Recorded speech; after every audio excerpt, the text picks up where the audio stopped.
Queridos amigos, queridas amigas, queridos irmãos, queridas irmãs, eu gostaria de inicialmente agradecer a oportunidade que a Sociedade Espíritos Mensageiros da Paz nos oferece nesse momento em que nós estaremos conversando, estudando, dialogando acerca de uma passagem evangélica à luz da doutrina espírita. A famosa passagem da mulher adúltera.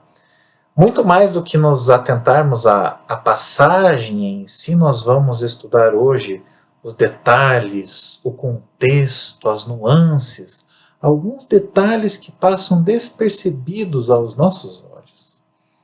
Agradecendo então mais uma vez o carinho dos amigos dos mensageiros, a todos vocês que nos assistem nesse momento, nós vamos iniciar as atividades de hoje com uma prece. Eu convido então aqueles que desejarem fechar os olhos, acerenando os corações, deixando de lado todos os problemas, as coisas que nos distraem,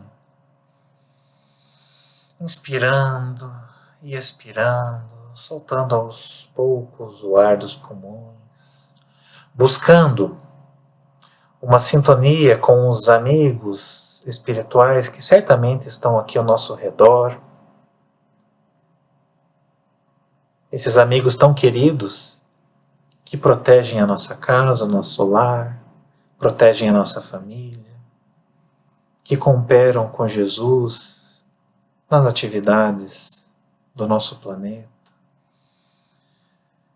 E com esse sentimento de gratidão, nesse clima que buscamos de paz e de harmonia, vamos elevar todos juntos os nossos pensamentos a Deus, ao Senhor da vida, nosso Pai amado, nosso Criador, ao qual, de joelhos, nós te agradecemos imensamente, Pai amado, pela tua bondade, pelo teu amor, por poder nos proporcionar esse momento em que aqui estamos reunidos, em nome de Jesus, o nosso Cristo, nosso modelo, nosso guia.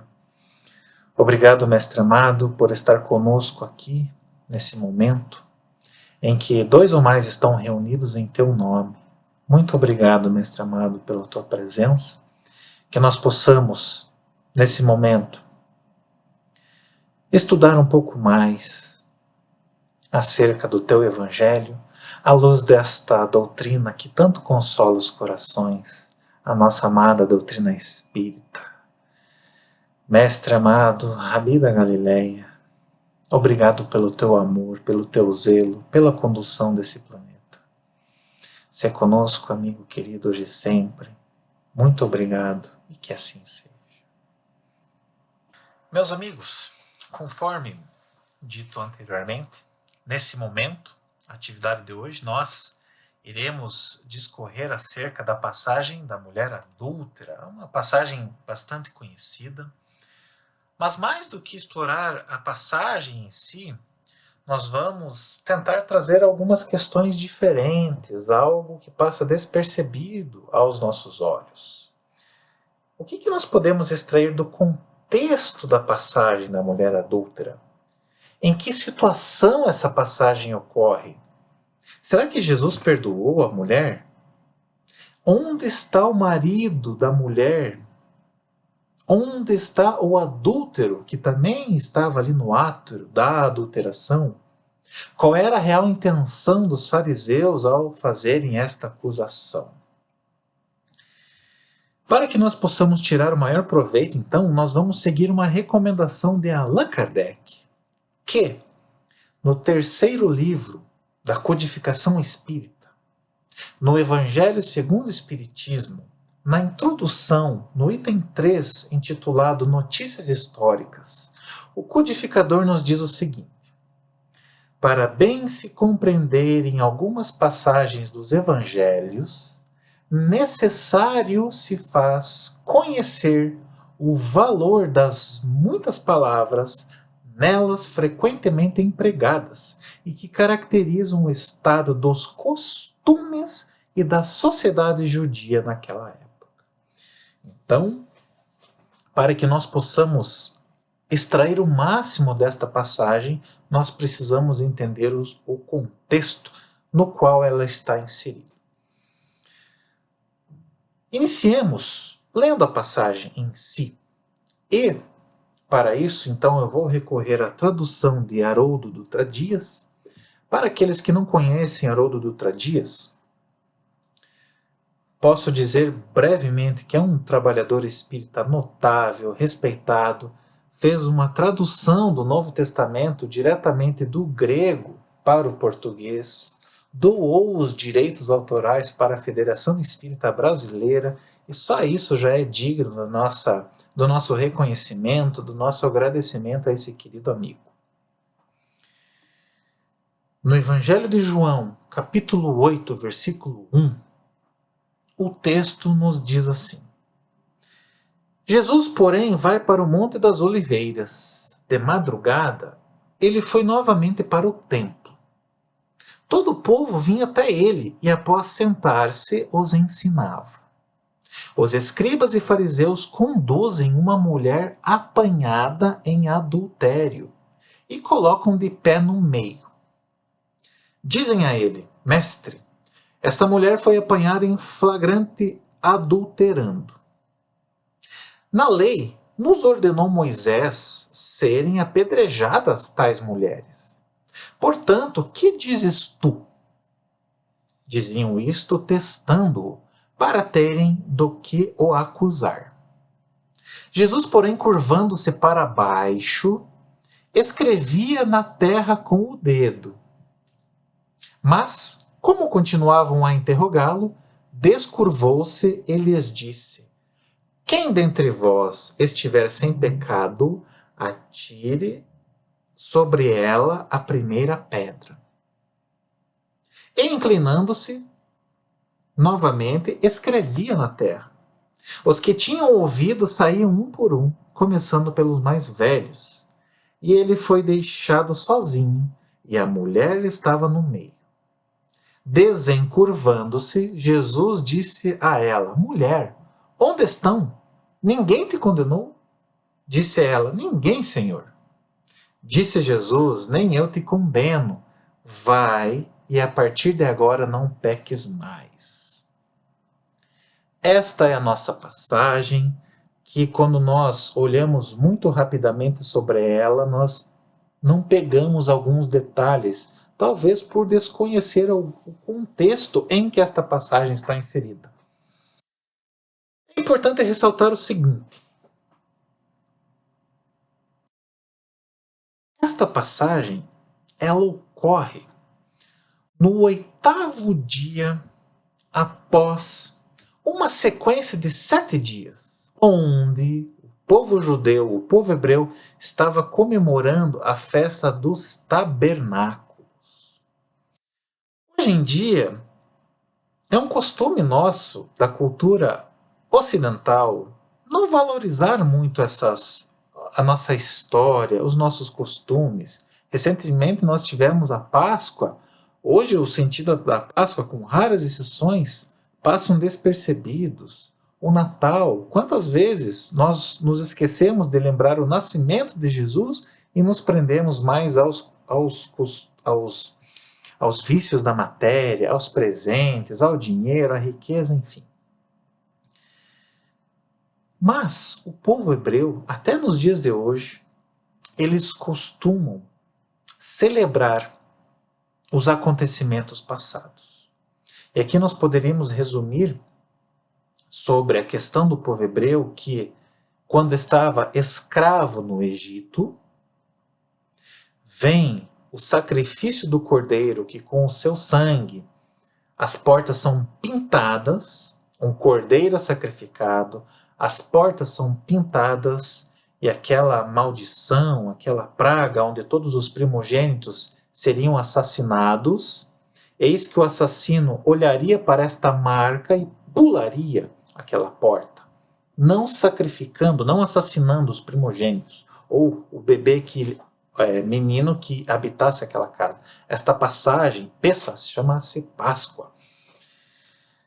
Pois bem, temos este acontecimento da morte dos primogênitos. O faraó, então, percebe que ele deve libertar o povo hebreu, que era escravo no Egito. O povo, então, sai correndo, não tem tempo de se preparar e, encurtando essa história, ele passa 40 anos no deserto em busca da terra prometida. Nesse período, o povo hebreu vivia em tendas. Esta fase do povo hebreu, onde ele habitou as tendas, é comemorada. É chamada Festa dos Tabernáculos ou das Tendas. É uma festa que dura 7 dias. E o povo estava então comemorando, relembrando o sofrimento que foi viver em tendas durante este período. É tradição para o povo judeu que no 8º dia, quando se finaliza os 7 dias desta festa, o 8º dia você deve respeitar todas as regras do sábado. E o sábado para o povo judeu é um dia muito especial.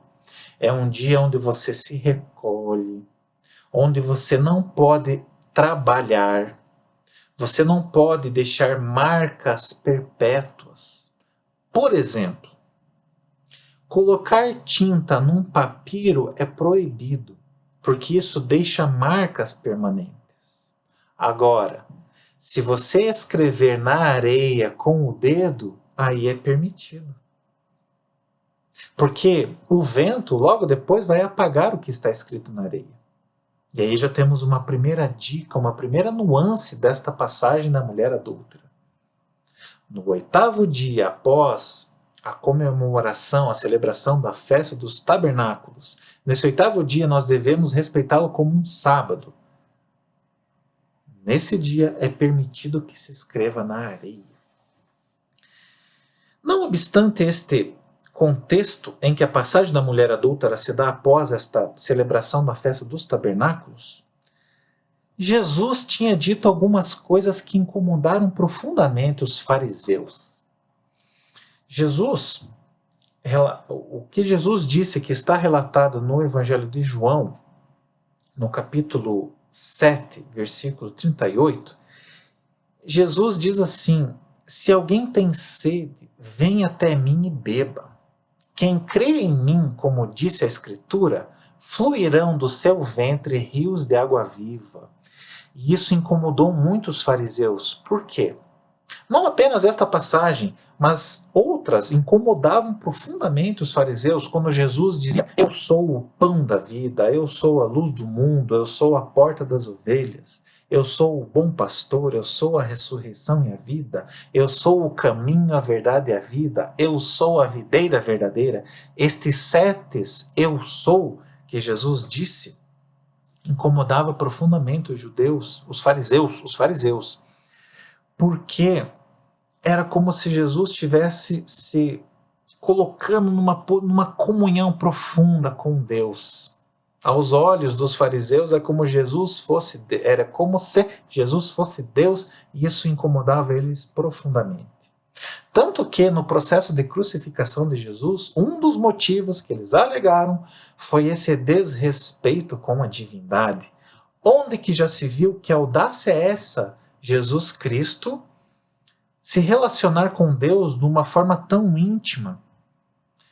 Era costume da época, quando você se dirigisse a Deus, você se ajoelhasse, abaixasse a cabeça e falasse assim, ou se dirigisse a Deus usando a palavra Senhor. Jesus, como ele se dirige a Deus? Ora, ele diz Pai Nosso.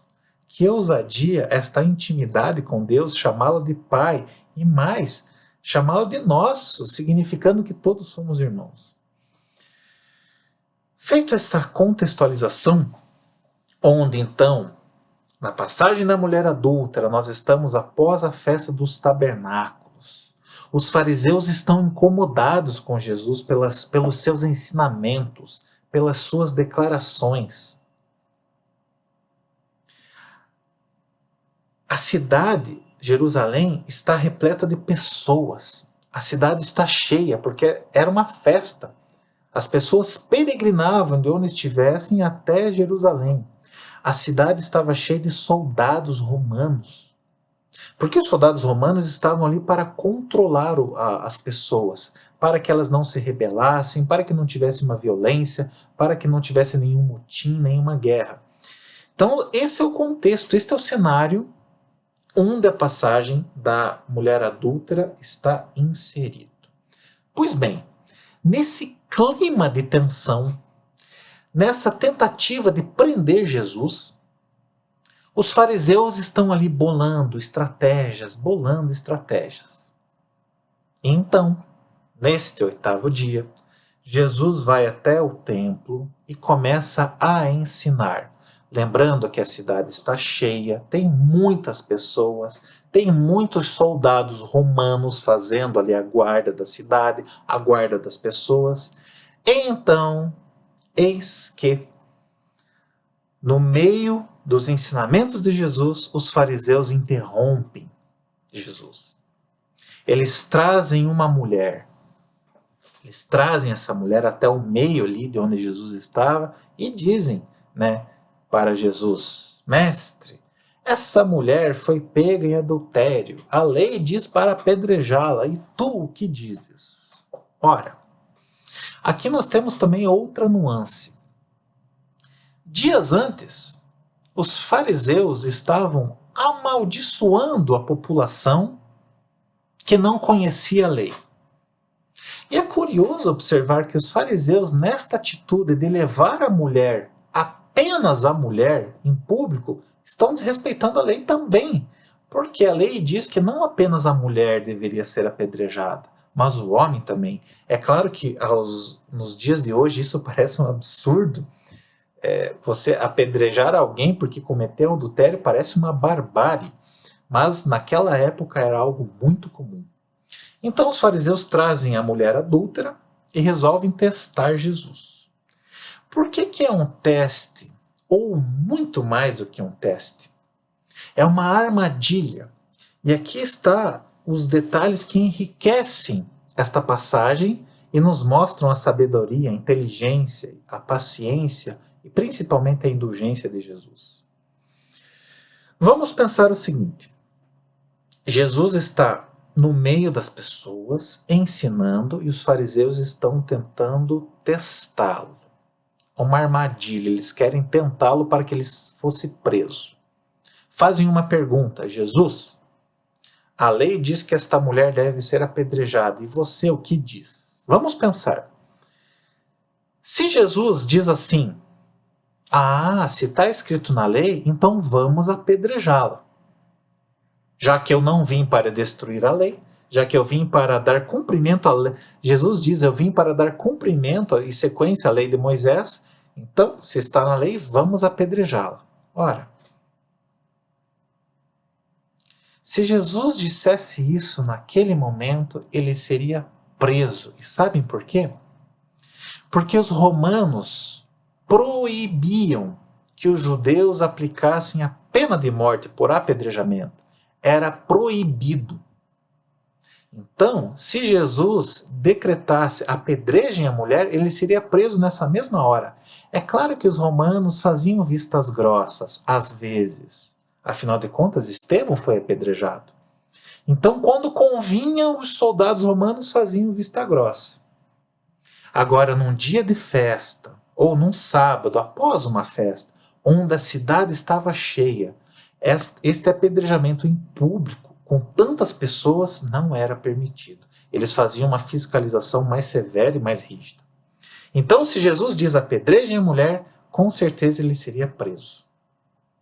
E se Jesus diz não apedrejem a mulher, puxa vida, aí ele seria desacreditado. Aí as pessoas não iriam mais seguir Jesus, afinal de contas ele estaria indo contra a lei mosaica, contra as leis do grande profeta que recebeu essas leis no Monte Sinai durante a peregrinação no deserto. Os fariseus pensaram então, nossa, agora Jesus vai ser preso ou desacreditado. Estamos com 100% de certeza que nós conseguiremos cumprir o nosso objetivo? E aí, o que é que Jesus responde perante esta pergunta que ecoa durante mais de 2000 anos e vai ecoar por muitos anos ainda? Porque as palavras de Jesus são palavras de vida eterna. Se nós estivéssemos no lugar de Jesus, o que é que nós responderíamos? Nós seguiríamos Roma, nós seguiríamos Moisés, nós seguiríamos os convencionalismos, qual seria a nossa reação? Nós não podemos esquecer que naquela época a moralidade de uma família, o respeito, era muitas vezes atribulado à questão da honra da mulher. Nenhum pai de família queria ver sua filha, sua esposa na boca do povo. Nenhum pai de família naquela época queria ver a sua família desonrada. Então, o adultério era um crime muito grave, era um crime para a desonra da família. O que é que nós responderíamos se estivéssemos no lugar de Jesus? Jesus, então, nos dá uma primeira resposta, e eu gosto muito de enfatizar isso. Qual foi, então, a primeira resposta que Jesus deu? E muitas pessoas dizem: atire a primeira pedra aquele que não tiver pecado.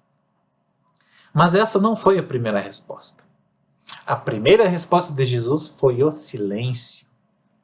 Jesus silencia para acalmar aquela multidão que já estava com pedras nas mãos, aquela multidão que não tinha relação nenhuma com a vida íntima da mulher, com o adúltero, com o marido, aquela população enfurecida, aparecendo hoje, publicando nas redes sociais, se degladiando.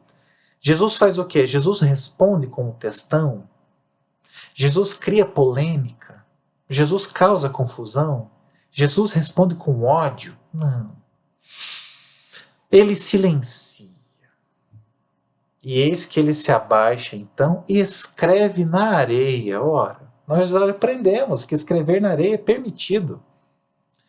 Com o silêncio de Jesus e com este gesto, ele está ensinando aos fariseus. Ele está dizendo o seguinte: eu conheço as leis. Eu sei que o dia de hoje deve ser respeitado como um sábado. Não estou escrevendo no pergaminho, nem no papiro, nem na pedra. Estou escrevendo na areia. Eu conheço muito bem as leis. O que é que Jesus escreve? E tem tantas interpretações, em tantos livros nós vamos ter essas informações. Em uma das referências pesquisadas, Jesus escreve na areia algo assim: morte, ou apedrejem, ou sentencina ao apedrejamento. Como é que a gente chega a essa conclusão? Porque depois Jesus vai dizer a segunda resposta: atire a primeira pedra, execute-se a sentença, cumpra-se a justiça, faça-se segundo Moisés disse. É por isso que então nós interpretamos, ou alguns autores interpretam, que Jesus tenha escrito na areia para que a mulher fosse apedrejada. Porém, ele diz: atire a primeira pedra aquele que não tiver pecado, aquele que não tiver mácula. E Jesus foi muito inteligente, muito brilhante nesse aspecto. Por quê? Porque imaginemos uma multidão atirando uma pedra. Quem seria preso? Ninguém na multidão. Como é que você identifica uma multidão? Quem foi o primeiro? Quem estava com a pedra? Agora, Jesus que deu a ordem, sim, ele seria identificado e preso. Mas quando Jesus diz: atire a primeira pedra aquele que não tiver pecado, Jesus está tirando a máscara da multidão das pessoas e colocando o atirador em foco. O atirador está saindo do anonimato. Ele está assumindo a responsabilidade, o risco de ser preso também, porque lembremos, os romanos não permitiam a pena de morte. Ou os romanos não permitiam que os fariseus aplicassem a pena de morte. Então, quando Jesus diz: atire a primeira pedra aquele que não tiver pecado, aí a multidão e os fariseus ficaram numa situação problemática. Agora eu não estou mais escondido no meio da multidão. Eu não estou usando um perfil falso. Eu não estou usando uma máscara. Eu não estou usando uma persona. Estou sendo eu mesmo, com a pedra na mão, me identificando numa falsa pureza que estou sem pecado, atirando a pedra. Que enrascada! Os fariseus jamais imaginavam que Jesus daria uma resposta como essa. Eis que então, o que acontece? Por que os mais velhos saem primeiro? Porque eles têm mais pecados? Não. Também. Mas, pensemos, na época em que Jesus vivia naquela cultura, quando você tinha uma grande decisão para ser tomada, quando você tinha um debate de ideias, a quem você recorria? Aos mais velhos, aos mais sábios, àqueles que têm mais experiência. E é assim que nós fazemos até hoje. Quando nós temos uma grande questão a ser resolvida, a quem nós recorremos? Aos nossos pais, aos nossos avós, aqueles que têm os cabelos grisalhos, aqueles que têm mais experiência. Nós necessitamos valorizar a experiência. Então a multidão olha para os mais velhos, e os mais velhos sábios, percebendo a grandiosidade das palavras de Jesus, não têm coragem de atirar a pedra. Jogam a pedra no chão e se retiram. Então, primeiro os mais velhos e depois os outros. Jesus continua escrevendo na areia. O que é que ele escreve? Existem inúmeras interpretações, inúmeras ideias. E eu vou deixar para que vocês pesquisem nas obras o que será que Jesus escreveu nesse segundo, nesse segundo encurvamento. As pessoas saem, as pessoas debandam, Jesus levanta e só estão ele e a mulher. Muito curioso. Jesus perdoou a mulher? O que é que Jesus diz? Ele se vira para a mulher e pergunta: onde estão os teus condenadores? Onde estão os haters? Onde estão aquelas pessoas que estão te acusando nas redes sociais? Onde estão aqueles que te ofenderam, aqueles que quase lhe assassinaram? Onde estão essas pessoas? E a mulher diz: não sobrou ninguém, meu Senhor. Aí Jesus diz: bom, se ninguém te condenou, quem sou eu para lhe condenar? Vai e não peques mais. Meu Deus. Esta passagem, esta lição, é a maior lição de indulgência que o mundo já viu, que o mundo já presenciou. Como diria André Luiz, a indulgência é a caridade vestida do silêncio. E aqui nós façamos uma reflexão para dentro de nós mesmos. Como estão as nossas atitudes? Elas estão mais próximas da de Jesus, mais próximas da indulgência, ou mais próximas da acusação, do apontamento dos erros e das falhas? Lembrando que indulgência é um dos 3 aspectos da caridade. Nós espíritas sabemos que fora da caridade não há salvação, e caridade é perdão, benevolência e indulgência. A atitude de Jesus, além de benevolência, além de ter alguns aspectos do perdão, mostrou muito mais a indulgência, o silêncio perante as faltas alheias. Nos dias de hoje, se algum fofoqueiro chegar ao nosso ouvido dizendo: sabe da última? A fulana lá está traindo o fulano. Qual é a nossa resposta a uma frase dessa? Qual é a nossa resposta quando uma notícia dessas vem? Quando uma notícia dessa vem aos nossos ouvidos? Ou qualquer outra, qualquer notícia que denote a queda de um irmão. Se acontecesse conosco, nós muito provavelmente iríamos perguntar: sério que ela fez isso? Quando? Com quem? Que horas? Como que foi? Eu quero saber mais detalhes desta fofoca. Meus amigos,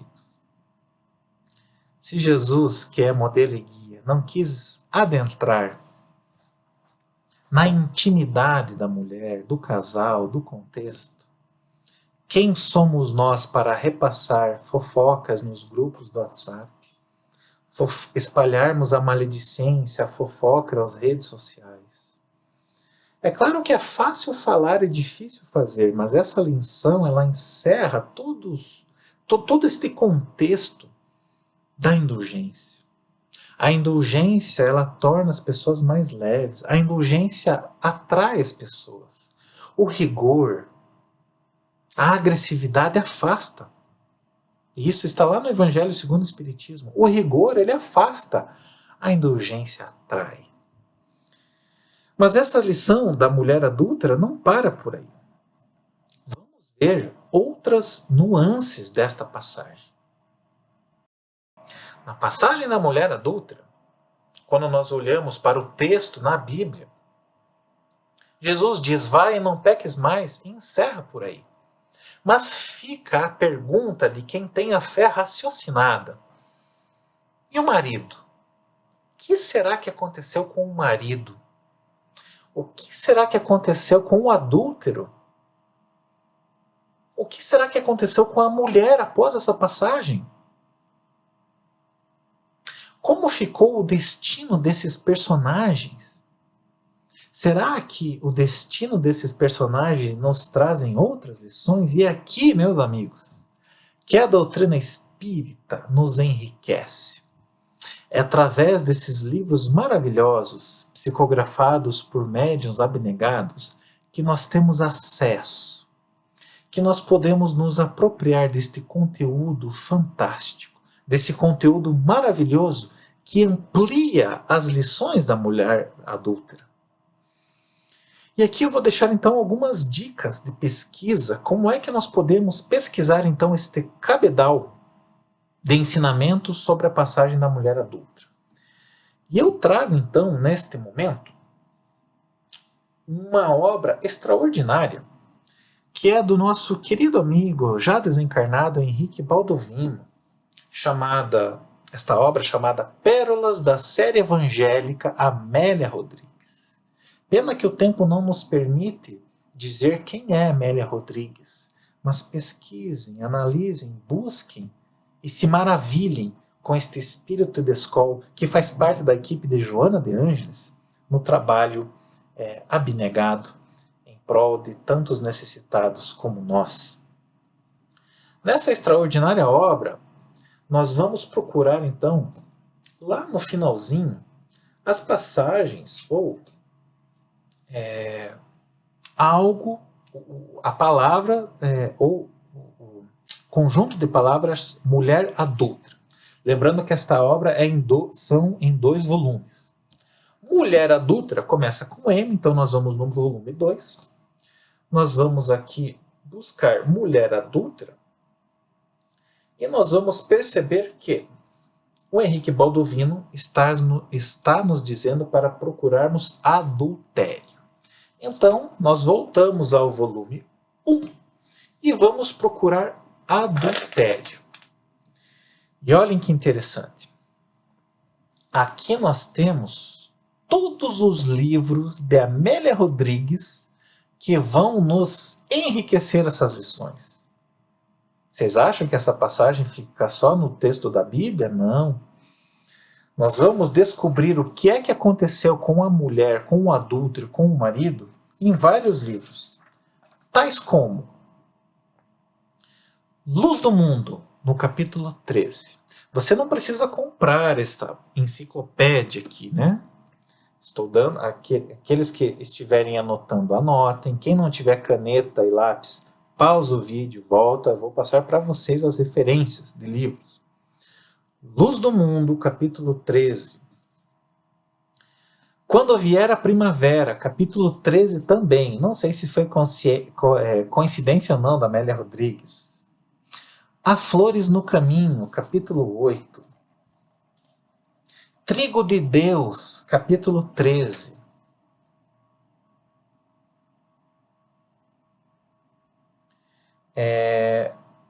Nós temos também um outro livro aqui, deixa eu ver, no capítulo 15. até o fim dos tempos, capítulo 15. E também temos Vivendo com Jesus, capítulo 18. Meus amigos, ao total são 6 livros de Amélia Rodrigues que vão enriquecer esta passagem. Eu queria trazer todos, discutir todos esses capítulos presentes nessas 6 obras. É uma pena que o tempo não nos permite. Isso seria assunto para uns bons meses de estudo dentro da Casa Espírita. Então, se vocês gostaram desse assunto, gostaram desse tema, vão atrás, pesquisem, perguntem.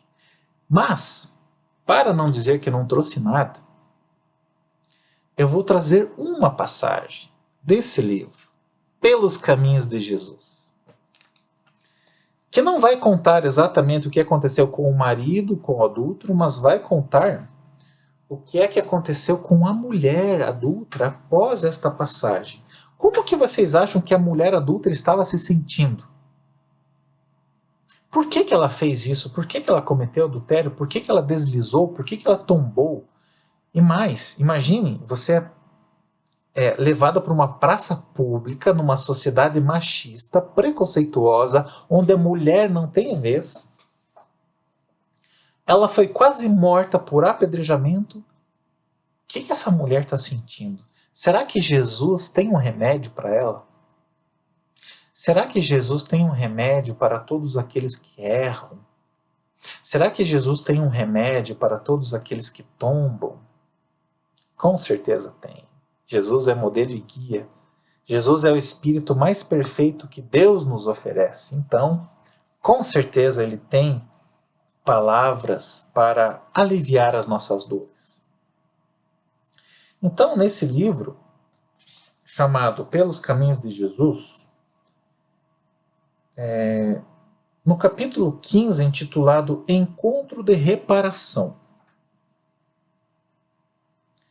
Amélia Rodrigues vai nos narrar o que é que aconteceu com a mulher.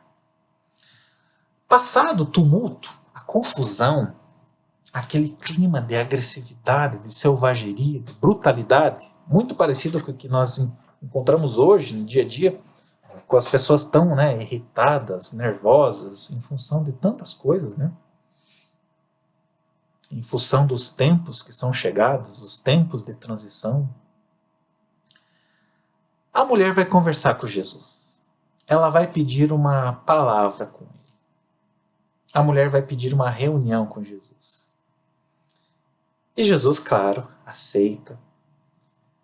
Chama a mulher para conversar e ela diz assim: rogo perdão, disse ela reticente.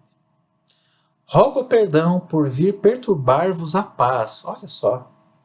A mulher estava perturbada, incomodada, triste, chateada, tremendo, provavelmente de medo, apreensão, ansiedade. Jesus ali calmo e sereno. Ela pede desculpas por perturbar a paz de Jesus. O que é que Jesus diz? A verdadeira paz, e aqui eu já faço um parênteses. Se você, eu, estivermos incomodados, magoados, com sentimento de culpa, com equívocos, com tropeços que estão nos retirando a paz, como buscar essa paz? Eis aqui o remédio de Jesus, que diz que a verdadeira paz, retrucou-lhe calmo, é a que flui do clima, do coração. A verdadeira paz é que flui do coração aclimatado ao culto do dever, que nada perturba. Fala tranquila e te ouvirei. Meu Deus. Nos dias de hoje em que a gente fala muito e ouve pouco, que bênção deve ter sido ouvir diretamente dos lábios de Jesus: fala tranquila e eu te ouvirei. Estou aqui para te ouvir. E ela diz: sinto-me aturdida, chorando. Ela estava em prantos. A nossa amiga, a nossa irmã, a mulher adúltera estava em prantos. Sinto-me aturdida, sem saber que rumo dar à minha existência. Alguém já ficou perdido alguma vez? Sem saber que rumo dar à existência? Lutei muito antes de tombar. O sedutor rondou meus passos como um lobo voraz, ante a presa invigilante. Meu esposo, passados os primeiros dias da novidade conjugal, retornou às noitadas alegres, deixando-me em solidão. Enferma da alma e carente de bondade, permiti-me envenenar por tormentos que não merecem compaixão. Com sede de ternura, embriaguei-me de concupiscência e ansiosa pela água pura do amor, era o que ela estava buscando. A mulher adúltera estava buscando a água pura do amor. Olha o simbolismo aqui da água. Chafurdei no lodaçal dos desejos doentios, das sensações, do sexo, do prazer, do amor, da riqueza, do dinheiro, do poder, da posse, do cargo sedutor, do aplauso, da fama. Chafurdei no lodaçal.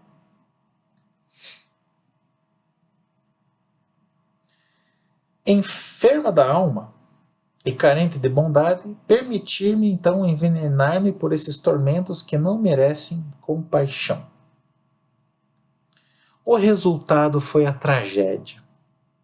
Abandonada e sem lar, é claro, ela foi abandonada depois deste vexame perante a sociedade preconceituosa da época, ela foi abandonada, sem lar.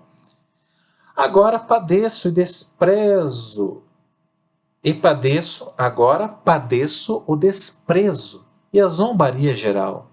Estavam zombando dela, estavam tirando sarro, estavam apontando o dedo, ninguém queria estender a mão para ela. Não sabendo que rumo seguir, nem como agir. Peço-vos um roteiro e uma lâmpada acesa de esperança a fim de prosseguir. Meu Deus, todos nós erramos, todos nós precisamos de indulgência.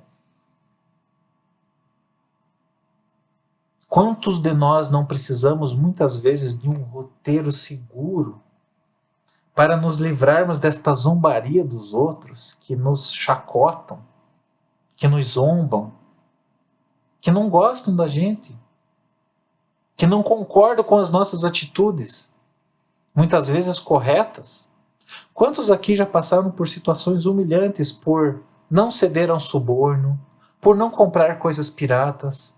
Quantas vezes nós já ouvimos, mas você é bobo, você é muito certinho, você é bobo de não piratear livros, você é bobo de não piratear TV a cabo. Quantos de nós já ouvimos essas zombarias e ficamos incomodados?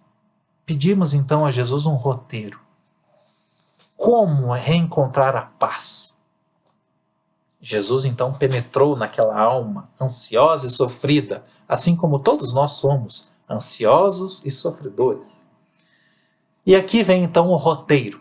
Se alguém estava esperando o roteiro, o remédio, palavras salutares para reencontrar o equilíbrio, para reencontrar a paz, eis aqui, palavras de Jesus. A paciência e a confiança em Deus. Dois primeiros remédios. Paciência. Tenhamos paciência. Confiança em Deus. Inteligência primária. Inteligência suprema. Causa primária. Amor infinito, sabedoria infinita, justiça infinita, misericórdia infinita, todos os seus atributos infinitos. Amor infinito. Confiança no nosso Deus único. Serão as duas providências iniciais que te facultarão a cura e a renovação. Então, paciência, confiança em Deus. E agora, o que Jesus fala, eu acho muito bonito. Não é de importância o que os outros pensam de nós. E a cobrança pela impiedade com que desejam fazer justiça. O problema íntimo é o vital, e somente quando o homem se reintegra no concerto da ordem e do bem é que pode fruir de tranquilidade. A fofoca que os outros fazem de nós, o que os outros falam de nós, o que os outros pensam de nós, não é nosso problema. O problema íntimo é o fundamental. E se nós quisermos reencontrar a paz, o equilíbrio, devemos andar no concerto da ordem, do bem, do trabalho, da caridade. Palavras de Jesus. E assim, então, nós fruiremos de tranquilidade. Lembrem que Jesus diz, ou a mulher pede para Jesus, peço-vos um roteiro a fim de prosseguir com tranquilidade, com esperança. Jesus está dando esse roteiro. Paciência, confiança em Deus, não dê bola para o que os outros falam. Anda no caminho reto, no caminho do bem, trabalha, pratique a caridade. Jesus prossegue-nos no roteiro. Ele diz assim: arma-te de humildade e confia no amanhã. Sejamos humildes. Humildade é a base para a caridade. Confiemos no amanhã. Se até as aves do céu, que não plantam uma sementinha, têm comida em abundância, meu Deus, o que Deus não está reservando para nós amanhã? Confiemos no amanhã, não obstante estejamos passando por esse drama do Covid, da falta de dinheiro, da falta de emprego, da instabilidade econômica, da instabilidade política. O mundo não está indo para baixo, não está indo para uma situação pior. Progresso é lei divina. Confiemos no amanhã, confiemos em Jesus que está segurando as rédeas desse mundo. A memória do povo é fraca e passa rápida em relação às virtudes do próximo. Ou seja, quem aqui pratica o ato de elogiar o outro, destacar as virtudes do outro? Infelizmente, com raras exceções, nós destacamos muito mais os defeitos dos outros. Agora, a memória do povo, todavia, ela é firme, clara e duradoura em referência às faltas alheias. Cometa um erro e todo mundo vai lembrar por muito tempo. As faltas alheias serão sempre recordadas com o ácido da acusação e da malícia. É o que nós testemunhamos dia a dia. Aí a mulher pergunta, ok, e para onde irei agora? Aí Jesus diz, as aves do céu têm ninho, as serpentes e as feras. Sabe aquele animal que você não gosta, que parece peçonhento, venenoso, perigoso? Deus providencia um ninho, um lar para esse animal.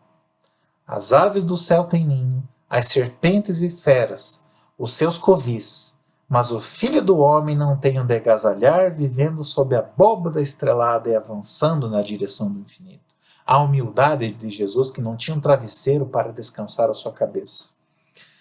E Jesus prossegue, dizendo, assim, busca a oportunidade de reparação.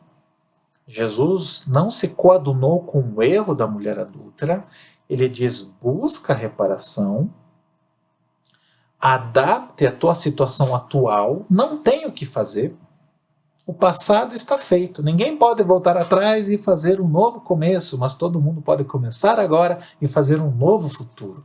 Adapte-se à situação atual, aguardando o amanhã, com a disposição de quem compreende o prejuízo a si mesmo causado ao arrojar fora o hoje. Ou seja, assumamos a responsabilidade, assumamos os nossos erros, mas não nos culpemos, não nos martirizemos.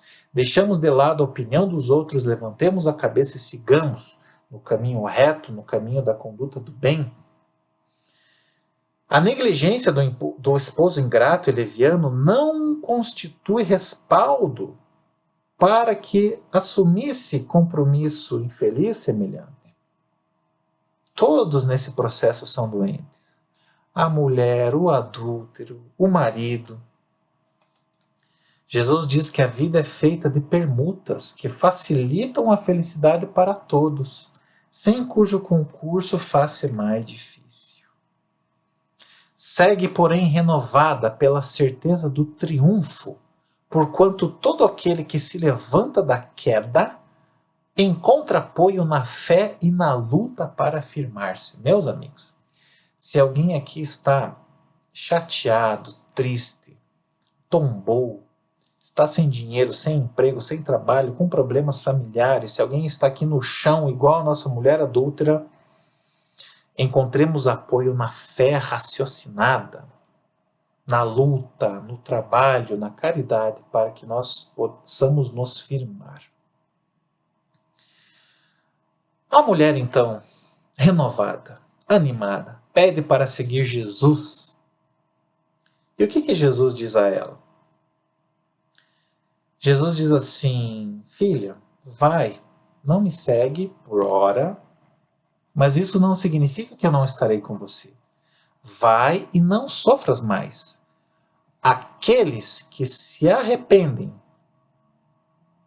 aqueles que cometeram os erros e se arrependem e buscam o ensejo da redenção, encontram. Buscai e obtereis. Batei e abrir-se-vos-á. Se alguém está aqui incomodado porque errou, porque tropeçou, se buscar o arrependimento e o desejo genuíno e verdadeiro da redenção, encontra. Há sempre um lugar no rebanho do amor para as ovelhas que retornam e desejam avançar. Essas são lições de Jesus nos encorajando para seguir. É Jesus nos dizendo que Ele está conosco para que nós possamos levantar, seguir, não obstante os nossos erros, os nossos tropeços. É a maior lição de indulgência que o mundo já viu, que fica muito mais enriquecida com esses ensinamentos da Amélia Rodrigues. É claro que não apenas a Amélia Rodrigues comenta estas passagens, nós temos também aqui os comentários de Emmanuel acerca do Evangelho de João, que eu vou deixar como uma recomendação de leitura, não apenas essas, mas outras obras do acervo da literatura espírita estão à nossa disposição para que nós possamos nos maravilhar, nos restabelecer e nos reerguer diante dos nossos erros. Eu gostaria então de finalizar dizendo que nós possamos lembrar desta passagem, vê-la com outros olhos, lembrar da indulgência, que nós sejamos mais tolerantes com os deslizes dos outros, que nós olhemos primeiro a trave que há no nosso olho, não o cisco que há no olho do nosso irmão, que nós possamos então, dessa forma, com indulgência, levar uma vida mais doce, porque indulgência do latim é indulcere, in dentro, dulcere é doce, é colocar o doce dentro de nós mesmos, é levar uma vida mais doce, mais dulcificada. E com certeza, levando uma vida assim, nós viveremos mais felizes. Viver uma vida reclamando, uma vida de azedume, uma vida apontando os erros dos outros, só nos trará sofrimento. Essas lições, elas talvez começaram aqui, mas com certeza não terminam hoje. Fiquem à vontade para mergulhar nessas obras e aprofundar os conhecimentos desta extraordinária passagem à luz da doutrina espírita. Eu agradeço então mais uma vez a oportunidade de estar aqui com vocês. E agora então, convido a todos para uma prece de encerramento. E aqueles que desejarem podem então fechar os olhos. E nós todos juntos vamos elevar uma vez mais os nossos pensamentos a Deus, esse Pai amoroso, que nos concede tantas oportunidades de acerto. Obrigado, Pai amado, pelas infinitas oportunidades que o Senhor nos oferece. Essa bendita oportunidade de que estamos aqui reencarnados para tentar acertar uma vez mais, para corrigir os erros do passado. Obrigado, Pai amado, por essa abençoada reencarnação. Obrigado aos amigos espirituais, obrigado, Mestre Jesus. Obrigado pela paciência, pela compreensão, pela amorosidade com que nos inspiram, que nós possamos estar sempre sintonizados com os bons conselhos dos amigos espirituais, para que possamos levar uma vida mais feliz, uma vida mais leve, construindo um mundo sempre mais gentil e mais amoroso. Agradecendo uma vez mais a Deus, a Jesus, aos amigos espirituais, consideramos então a atividade de hoje encerrada. Amigos queridos, obrigado, fiquem conosco, que assim seja. Meus amigos, uma ótima semana para vocês, fiquem bem, fiquem com Deus. Agradeço mais uma vez a oportunidade aqui cedida e nos encontramos em breve. Até a próxima.